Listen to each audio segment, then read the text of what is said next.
ડભોઈની નામાંકિત શ્રી દયારામ કેળવણી મંડળ સંચાલિત શાળાઓમાં આજરોજ વેલકમ ફંક્શનનું આયોજન કરવામાં આવ્યું હતું. આપણા માટે પ્રવેશોત્સવ એક તહેવાર છે, પરંતુ બાળકોની આંખોમાં ઘણા સ્વપ્ન હોય છે.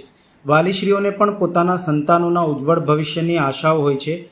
શાળામાં આજરોજ પ્રવેશોત્સવનું આયોજન કરાયું હતું, જેમાં શાળાના પ્રમુખ શ્રી દીપકભાઈ ભોઈવાલા સાહેબ દ્વારા બાળકોને ચોકલેટ આપી આનંદિત કર્યા હતા.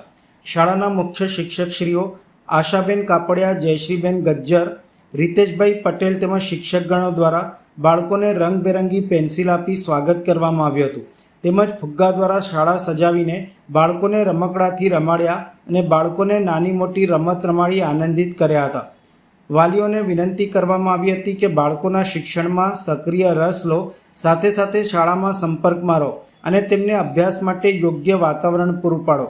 યાદ રાખો કે શાળા અને ઘર બંનેનું વાતાવરણ બાળક માટે પૂરક હોવું જોઈએ તેમ જણાવ્યું હતું. ડભોઈની નામાંકિત શ્રી દયારામ કેળવણી મંડળ સંચાલિત શાળાઓમાં આજરોજ વેલકમ ફંક્શનનું આયોજન કરવામાં આવ્યું હતું.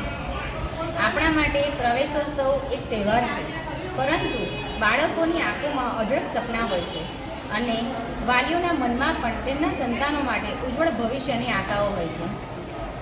અમારી શાળામાં આજરોજ પ્રવેશોત્સવનું જે આયોજન કર્યું હતું, તેમાં ટ્રસ્ટી સાહેબ શ્રી દીપકભાઈ ભોઈવાલા સાહેબ તરફથી બાળકોને ફ્રૂટી તેમજ ચોકલેટ આપીને ખૂબ જ ખુશ કર્યા.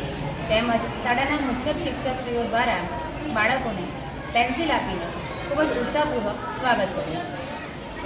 આજ રોજ વાલીઓને મારી એક નમ્ર વિનંતી છે કે બાળકોના શિક્ષણમાં સક્રિય રસ લો, સાથે સાથે શાળાના સંપર્કમાં રહો અને તેમને ઘરે અભ્યાસ માટે યોગ્ય વાતાવરણ પૂરું પાડો.